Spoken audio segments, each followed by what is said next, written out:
ଆଜି ପବିତ୍ର ମାଣବସା ଗୁରୁବାର, ମାର୍ଗଶିର ମାସ ଆଦ୍ୟ ଗୁରୁବାର। ଏହି ଗୁରୁବାର ମା ଲକ୍ଷ୍ମୀଙ୍କର ଅଧିକ ପ୍ରିୟ। ମା ଲକ୍ଷ୍ମୀଙ୍କ ପୂଜା କରାଯାଉଛି। ଲକ୍ଷ୍ମୀ ପୁରାଣ ବଳରାମ ଦାସ ଯେଉଁ ଲେଖିଛନ୍ତି ସେ ଅନୁସାରେ ସେଭଳି ପ୍ରତ୍ୟେକ ପୂଜା, ପ୍ରତ୍ୟେକ ନୀତି ନିୟମ କାରିକା ଅନୁସାରେ ହୋଇଥାଏ।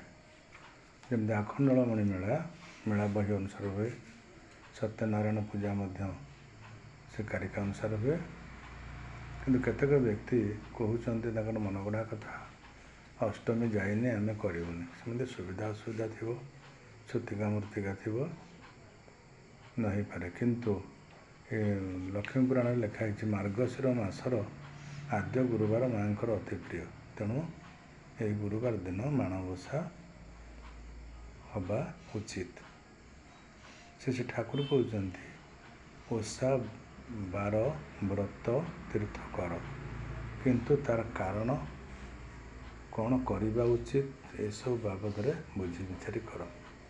ଆମେ ମା ଲକ୍ଷ୍ମୀଙ୍କ ବ୍ରତ କରୁଛନ୍ତି। ଆମେ ସାଧାରଣତଃ ଭାବେ ଜାଣିଛନ୍ତି ମା ମାନେ ହେଉଛନ୍ତି ଲକ୍ଷ୍ମୀ, ସରସ୍ୱତୀ, କାଳୀଙ୍କର ପ୍ରତୀକ।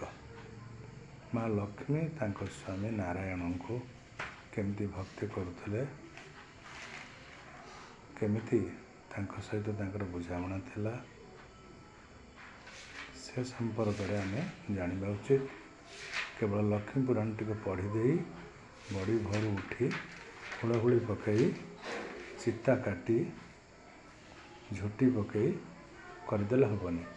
ଲକ୍ଷ୍ମୀ ପୁରାଣରେ ଯେଉଁ ଯେଉଁ ଜିନିଷ କଥା ସବୁ କୁହାଯାଇଛି ତାକୁ ସବୁ ଅକ୍ଷରେ ଅକ୍ଷରେ ପାଳନ କରିବା ଆମର ନିହାତି କର୍ତ୍ତବ୍ୟ। ତାକୁ ସବୁ ଆମେ କରିପାରିଲେ ଆମେ ମା ଲକ୍ଷ୍ମୀଙ୍କର କୃପା ପାଇପାରିବା। ଯେମିତି ଲକ୍ଷ୍ମୀ ପୁରାଣ ଲେଖା ହେଇଛି କେଉଁ କେଉଁ ଦିନ କ'ଣ କ'ଣ କରିବ। ପତିପ୍ରାଣା ବ୍ୟକ୍ତି କ'ଣ ଫଳ ପାଇଥାଏ।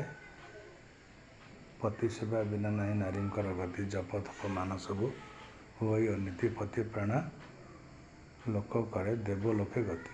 ପତିପ୍ରାଣା ନାରୀ କରେ ଦେବଲୋକେ ଗତି।